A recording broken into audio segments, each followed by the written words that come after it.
Savons-nous qu'Allah est entre nous et notre cœur? Sentons-nous toujours cette proximité naturelle avec Allah? Sommes-nous conscients de l'importance qu'Allah accorde à un cœur saint? Avons-nous en majorité des pensées saines? Que faisons-nous pour nous habituer à penser de façon plus saine afin de cultiver un cœur saint? Je veux, par cet épisode, rappeler en vous la conscience qu'Allah est encore beaucoup plus proche de vous que vous ne le pensez. Rappelez que, quand nous retournerons vers Allah, que c'est seul un cœur saint qui sera la clé de notre succès. Rappelez aussi l'extrême importance qu'Allah accorde à un cœur saint.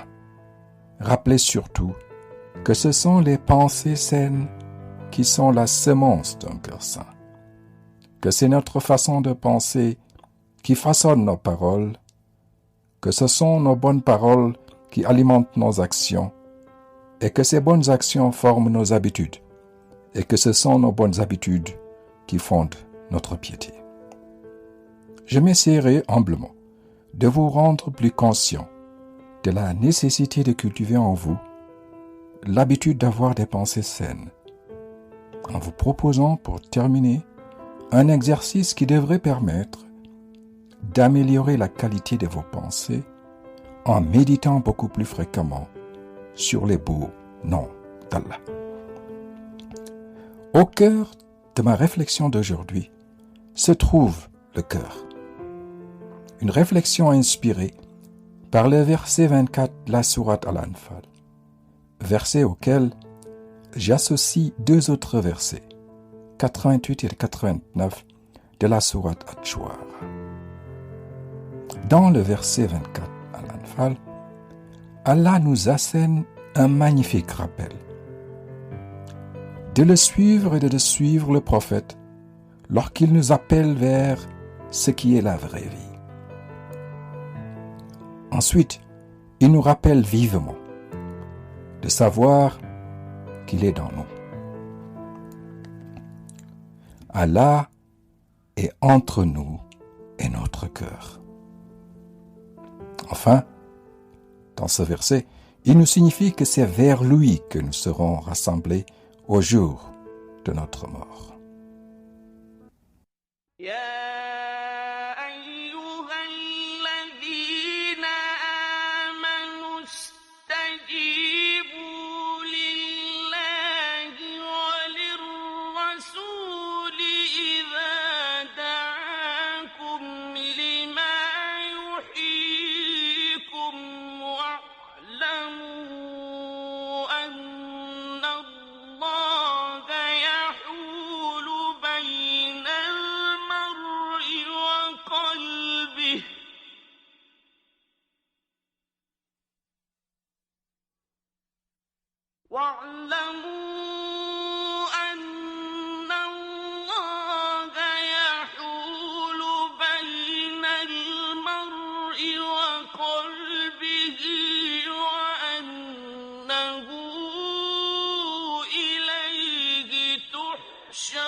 يا أيها الذين آمنوا استجيبوا لله ولرسوله إذا دعاكم لما يحييكم.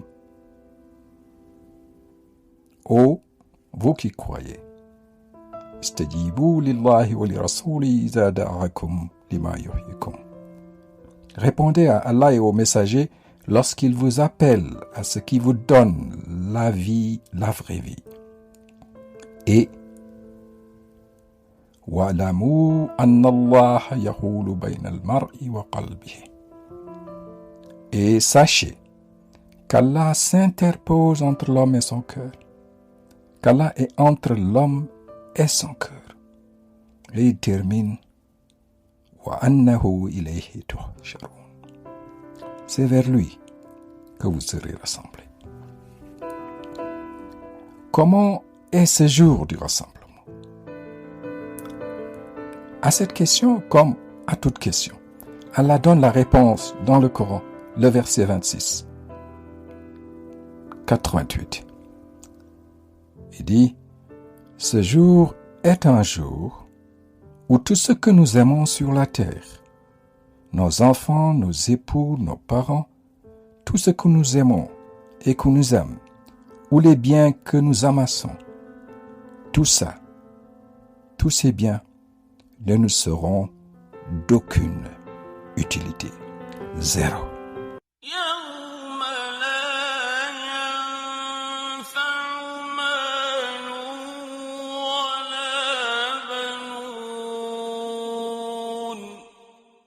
Ce jour, يوم لا ينفع مال ولا بنون, le jour où ni les biens, ni les enfants ne seront d'aucune utilité. Alors, qu'est-ce qui nous sera utile le jour où nous serons rassemblés devant Allah? Que pensez-vous? Que pensez-vous? Le verset 89 qui suit donne la réponse.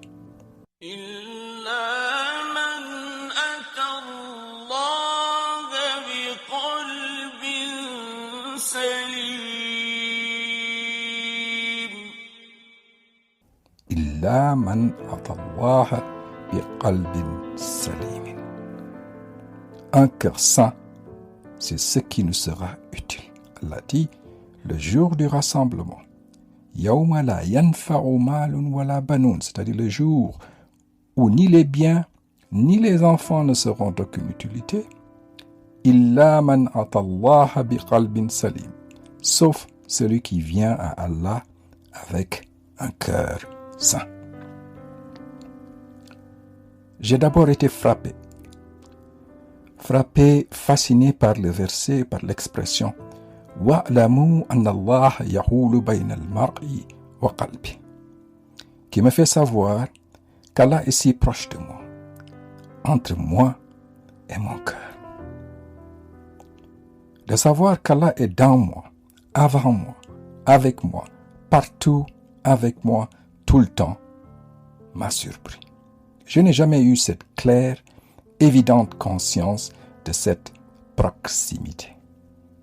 Si Allah est entre moi et mon cœur, cela signifie que mon cœur doit être pur et saint. Et je comprends bien l'extrême importance qu'Allah accorde au fait d'avoir un cœur saint, au point d'en faire le ticket d'entrée au paradis.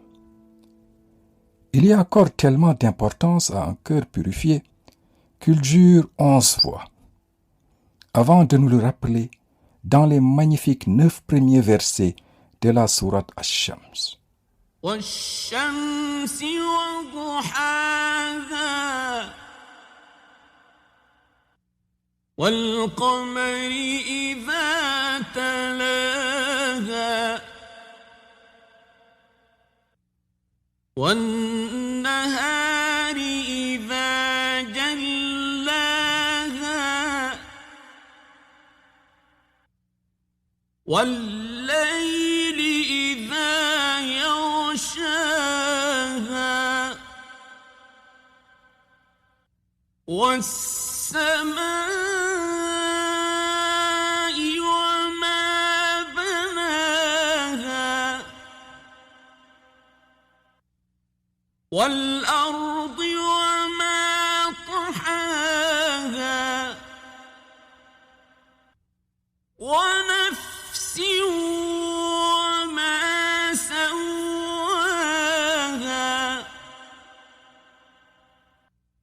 فَأَلْهَمَهَا فُجُورَهَا وَتَقْوَاهَا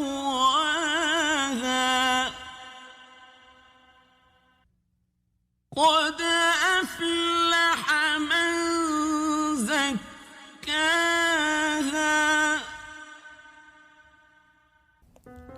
Il jure وَالسَّمْسِ وَضُحَاهَا, par le soleil et par sa clarté. وَالْقَمَرِ إِذَا تَلَاهَا, il jure, et par la lune quand elle le suit. وَالنَّهَارِ إِذَا جَلَّاهَا, il jure, et par le jour quand il l'éclaire. وَاللَّيْلِ إِذَا يَغْشَاهَا, il jure, et par la nuit quand elle l'enveloppe. Was-samaa'i wa ma banaha, il jure par le ciel et celui qui l'a construit lui-même. Wal-ardi wa ma tahaha, il jure et par la terre et celui qui l'a étendue lui-même. Wa nafsin wa ma sawwaha, il jure par l'âme et celui qui l'a harmonieusement façonné lui-même. Fa'alhamaha fujuraha wa taqwaha, et qui lui a inspiré son immoralité de même que sa piété. Et il dit, après avoir juré, Qad aflaha man zakkaha, a réussi, certes, qui a celui qui purifie l'âme, qui purifie le cœur. Allah jure par le soleil, par la lune, par le jour, par la nuit, par le ciel, par la terre et par lui-même, avant de nous livrer le secret de ce qu'est le succès auprès de lui, le jour J. La clé, c'est d'avoir une âme purifiée et un cœur saint. Un cœur saint est un cœur solidement enraciné dans l'amour d'Allah. Avoir un cœur saint passe d'abord par avoir des pensées saines, car tout est d'abord pensée. Une belle et agréable maison est d'abord celle bien pensée par un architecte, par exemple. Nos pensées saines donnent des bonnes paroles. Les bonnes paroles sont traduites en bonnes actions. Les bonnes actions forment nos habitudes et les bonnes habitudes façonnent notre caractère et fondent notre piété. Cette chaîne, bonne pensée, bonne parole, bonne action, bonne habitude, bon caractère, rend vital le besoin d'apprendre à penser.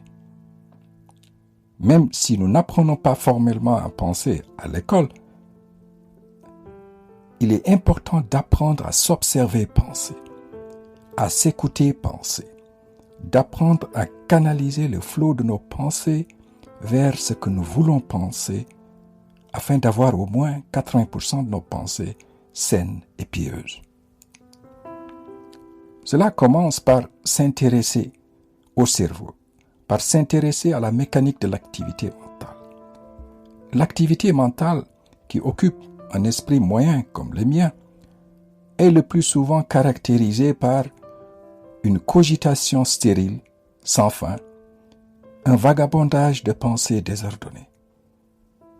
Nous pouvons, en y prêtant attention, améliorer la tonalité de notre esprit en régulant le flot de nos pensées dans notre cerveau. En sachant que notre cerveau est comparable à un grand magasin de stockage, bien ordonné. Chaque événement que nous avons vécu est sauvegardé dans notre cerveau. Ces événements comprennent tous les repas que nous avons mangés, les mots que nous avons dits ou entendus, les choses que nous avons vues, ce que nous avons appris à l'école, les livres que nous avons lus. Tout ça est sauvegardé dans notre cerveau. Et chacun de ces événements sauvegardés peut, grâce à un stimulant, être rappelé à la surface de notre conscience. Chaque pensée que nous entretenons consciemment devient un des événements de notre vie. Les pensées que vous avez actuellement en écoutant cet épisode viennent s'y ajouter. Est-ce que la plupart de nos pensées sont des pensées constructives, sont des pensées saines, des pensées heureuses, ou est-ce que la plupart de nos pensées sont destructives, malades et dépressives? Un exemple. Mon ami Ibrahima m'a juste dépassé dans la rue, sans me dire bonjour. Alors je me dis, mais pour qui se prend-il? Pense-t-il qu'il est plus important que moi? Je continue à y penser, je continue à recréer cette supposée humiliation. Je renforce ma colère encore et encore. Je raconte cette expérience à 11 autres personnes. 11 autres parce qu'il est établi qu'une personne raconte une expérience négative à au moins 11 autres personnes. Par contre, une expérience positive à seulement 3 autres personnes au maximum. Nous avons tous connu ces genres de situations et de réactions. Mais avoir l'habitude de ce genre de réaction, c'est s'empoisonner. C'est polluer son cœur. C'est s'éloigner encore plus d'un cœur sain. Celui qui se complaît dans des pensées destructives se détruit lui-même. Il détruit sa vie ici, mais aussi il réduit ses chances d'entrer au paradis. Illa man atallaha biqalbin salimin. Il se concentre sur ses pensées destructives. Il les visualise et il maintient ses pensées pendant une longue période. Il développe avec ses pensées destructives de forts sentiments de détester, d'envie, de jalousie, de peur, de remords, de vengeance, des sentiments toxiques qui s'entassent dans son cœur. Son cœur devient de plus en plus pollué. Il rend son cœur malade spirituellement. Celui qui se complaît dans des pensées destructives, non seulement rend son cœur spirituellement malade, mais il se détruit aussi physiquement. Il sent des réactions physiques qui résultent des pensées destructives avec des tensions musculaires, cardiaques, les dents serrées, le visage toujours renfrogné, un visage sombre où le sourire est d'exception. Faites-moi un plaisir. Fermez les yeux. Concentrez-vous seulement sur votre respiration. Souriez gentiment, lentement. Souriez. Vous voyez quelle réaction positive cela vous fait. Si je vous dis maintenant de penser à un citron de couleur jaune, juteux, fraîchement cueilli d'un citronnier. Prenez le citron, mordez-le. Goûtez la chair du citron, laissez le jus du citron couler dans votre bouche. Vous avez beaucoup de chance de remarquer qu'avec cette pensée du citron, la salive vous vient dans la bouche. Vous ne pouvez pas autrement. Chaque pensée est traduite en une réaction corporelle. Notre cerveau tend à transformer nos pensées, bonnes ou mauvaises, en réalité. Le passé est le passé. Nous ne pouvons pas enlever les pensées qui sont déjà emmagasinées dans notre cerveau et qui ont façonné nos cœurs d'aujourd'hui, qui ont façonné ce que nous sommes aujourd'hui. Mais à partir de maintenant, nous sommes libres. Nous sommes libres. Nous pouvons déterminer ce qui va entrer dans notre cerveau. Nous pouvons alimenter dans notre cerveau un courant continu de pensées constructives et utiles qui vont changer la nature de nos pensées et déterminer la tonalité moyenne de nos pensées et le niveau de purification de notre cœur. Ce changement peut se faire de 3 manières. Premièrement, en élevant la pureté moyenne de nos pensées. Si nous voulons prendre un bain dans une baignoire déjà à moitié pleine d'eau froide, nous pouvons y ajouter continuellement de l'eau chaude pour faire monter la température moyenne de l'eau dans la baignoire, pour nous y baigner agréablement. C'est à peu près le même schéma avec les pensées froides et négatives qui sont déjà emmagasinées en bas dans notre tête. En ajoutant constamment dans notre tête des pensées chaleureuses et constructives, nous verrons que la température moyenne, c'est-à-dire la pureté moyenne de nos pensées, augmente. Deuxièmement, ce changement peut se faire en profitant du fait que les pensées qui sont déjà emmagasinées dans notre tête ne sont pas toutes accessibles de la même manière.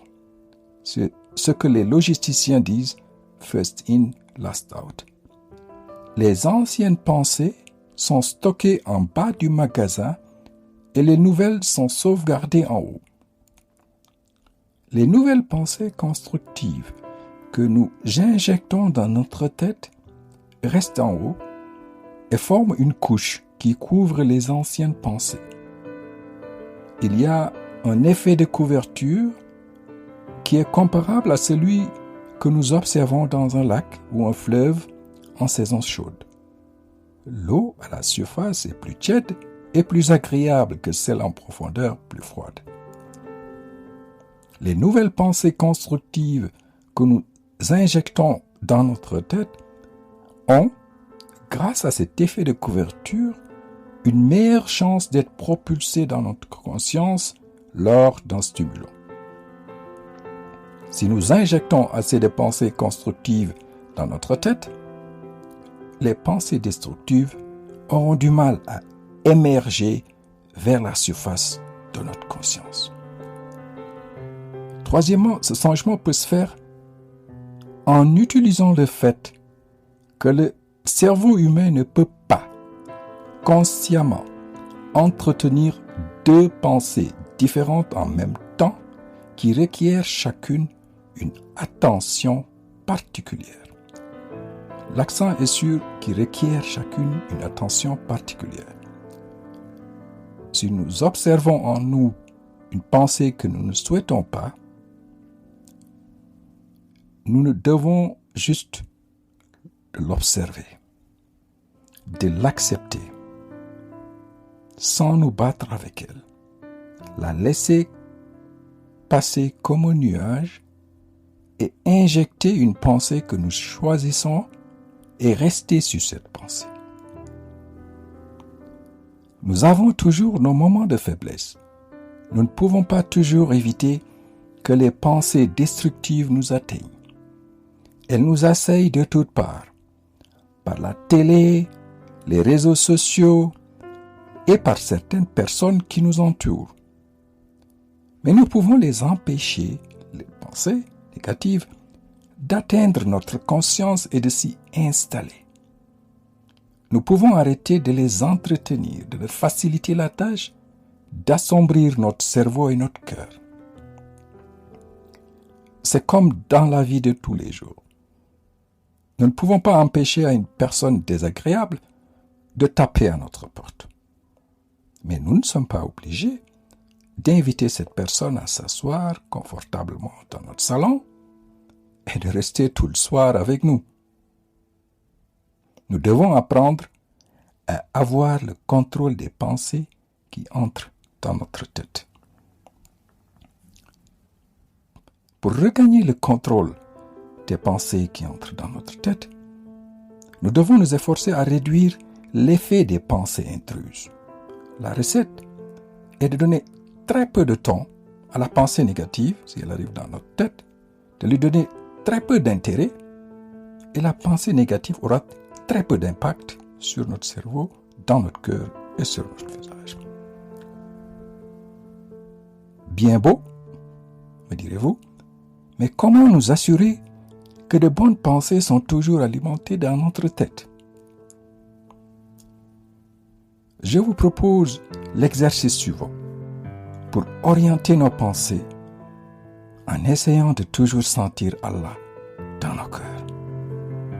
Je vous propose de méditer sur un nom d'Allah durant une semaine. Un nom d'Allah parmi ces 99 noms, un nom par semaine. Chaque semaine pendant une année complète.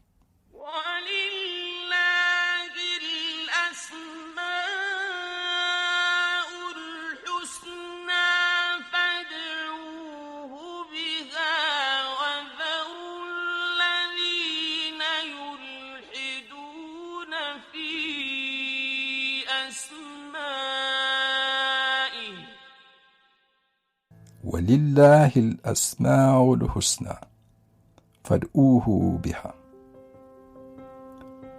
Ce magnifique verset nous dit que c'est à Allah qu'appartiennent les noms les plus beaux. Invoquez-le par ces noms. C'est à Allah qu'appartiennent les noms les plus beaux. Le verset nous dit invoquez-le. Invoquez Allah par ces noms. Alors invoquons-les. Connaissons-nous tous les noms d'Allah? Connaissons-nous tous les noms d'Allah, à part le nom Allah? Si Allah est si proche de nous, s'il est entre nous et notre cœur, alors la moindre des politesses envers notre Seigneur est de connaître ses noms qui symbolisent sa qualité, ses attributs. L'exercice est le suivant. Prenez 56 petites fiches. Les fiches comme nous les utilisons pour apprendre le vocabulaire d'une langue. Parcourez pendant une semaine les 99 noms d'Allah. Choisissez parmi les 99 noms d'Allah 56 noms qui vous touchent instantanément. Écrivez sur chaque fiche un nom d'Allah parmi les 56 noms que vous avez sélectionnés. Par exemple, Al-Khaliq, le Créateur. Gardez la fiche avec le nom d'Allah constamment à votre portée. Par exemple, dans votre porte-monnaie, ou bien derrière la couverture de votre portable, ou bien comme une photo d'arrière-plan de votre portable. Bref, quelque part où seulement vous pouvez voir la fiche plusieurs fois dans la journée. Gardez avec vous la fiche pendant une semaine. Durant cette semaine, pendant des situations de relaxation, de dépression, de fatigue, quand vous êtes plus vulnérable à avoir des pensées grises, faites revenir le nom d'Allah de votre fiche à l'esprit. Répétez le nom plusieurs fois, calmement. Pensez au nom. Cherchez vous-même un sens profond du nom. Imaginez comment le nom s'applique à vous. Soyez créatif. Imaginez par exemple que vous portez un tricot avec le nom, par exemple. Gardez vos yeux et vos oreilles ouverts pour capter des exemples pratiques de l'application de ce nom dans la vie active. Par exemple, si le nom est Al-Khaliq et si vous voyez un très beau sac qui vous plaît, alors pensez au créateur qui a créé le sac, le processus de création. Mais aussi, pensez au créateur avec grand C qui a créé le créateur du sac, ainsi de suite. Restez avec le nom. Paraphrasez le nom dans votre langue maternelle, dans d'autres langues. Occupez-vous avec le nom. Ensuite, prenez une nouvelle fiche pour la semaine prochaine, ainsi de suite, jusqu'à la fin de l'année. Cet exercice nous permet d'améliorer la pureté de nos pensées. Vous utilisez l'effet de couverture et le fait que le cerveau humain ne peut pas consciemment entretenir deux pensées différentes en même temps qui requièrent chacune une attention particulière. Si vous remarquez que vous avez une pensée que vous ne souhaitiez pas, observez-la. Acceptez-la. Laissez-la passer. Pensez aussitôt au prochain nom d'Allah d'une de vos fiches qui vous vient à l'esprit. Pensez au nom, répétez-le plusieurs fois. Pensez à d'autres noms que vous avez mémorisés durant les semaines précédentes. Cette technique est simple. Vous n'avez pas besoin d'autre chose. Vous avez besoin que du papier, un stylo et quelques minutes. Les magnifiques noms d'Allah sont disséminés dans différents versets du Coran. Commencez par le commencement. Vous en trouverez 2 dès le début de la Fatiha que vous récitez 17 fois dans la journée, avec des noms Ar-Rahman, Ar-Rahim. Et vous en trouverez 16 autres, par exemple dans les magnifiques versets 22, 23, 24 de la fin de la sourate Al-Ashr.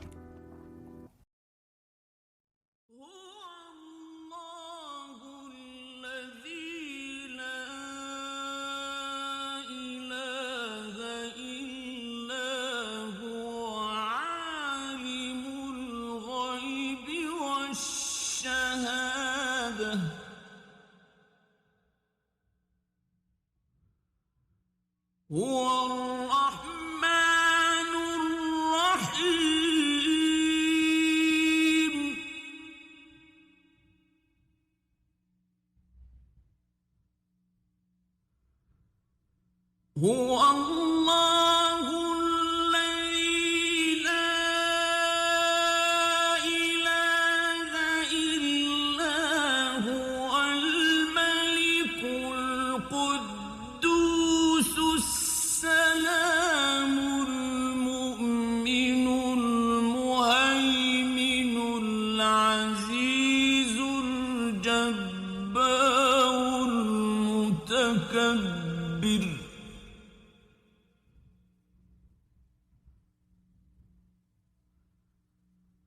سبحان الله عما يشركون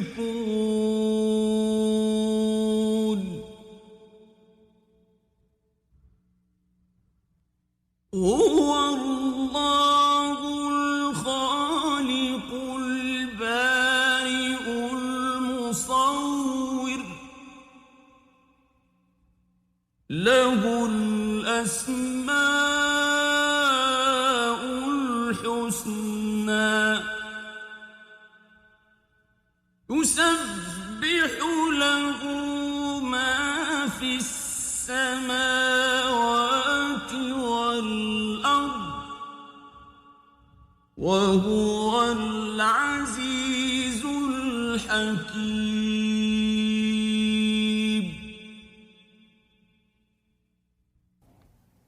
والله الذي لا إله إلا هو عالم الغيب والشهادة هو الرحمن الرحيم. C'est lui, Allah, nulle divinité autre que lui, le connaisseur de l'invisible, tout comme du visible, le miséricordieux, le très miséricordieux. Voilà des noms extraordinaires. والله الذي لا إله إلا هو المالك القدوس السلام المؤمن المهيمن العزيز الجبار المتكبر سبحان الله عما يشركون. Le souverain, le pur, l'apaisant, le rassurant, le prédominant, le tout-puissant. Des magnifiques noms, vous en trouverez partout. De matière à penser et à réfléchir. Et la fin, très belle fin de ce verset. Wallahu al-khaliqul bari'ul musawwir lahul asma'ul husna. C'est lui, Allah, le créateur, celui qui donne un commencement à toute chose, le formateur. Le mot là, le nom, le formateur, extrêmement beau, le formateur. Allah, le formateur. Lahul asma'ul husna. À lui, les plus beaux noms.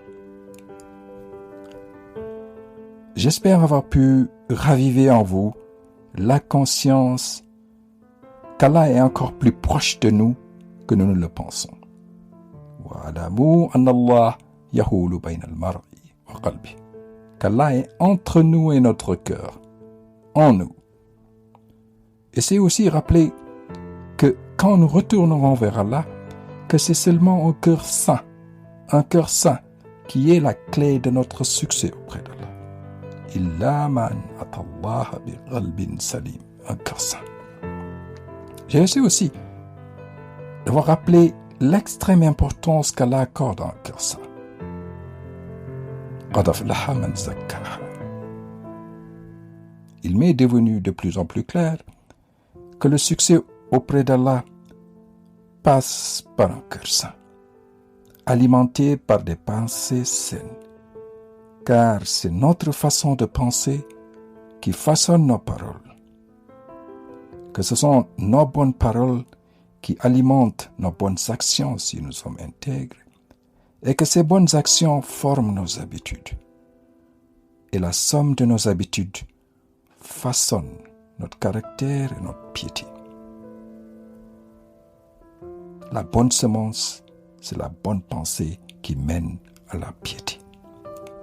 C'est pourquoi je me suis permis humblement de vous rendre plus conscient de la nécessité de cultiver en nous, en vous, l'habitude d'avoir des pensées saines. Essayez-le à votre manière. J'ai essayé de vous proposer un exercice qui, je l'espère, permet d'améliorer la qualité de vos pensées, tout en méditant beaucoup plus fréquemment sur les noms d'Allah, cultivant ainsi cette proximité naturelle avec lui qui exige de nous d'avoir un cœur saint. Merci de m'avoir donné de votre temps. Retrouvez tous les épisodes de mon podcast Allo El Coran sur Apple Podcast, Google Podcast, Deezer, Spotify. Partagez avec vos amis et abonnez-vous gratuitement. Visitez mon site alloual.com. Je me réjouis de vos suggestions par email à podcast@alloual.com. À la prochaine.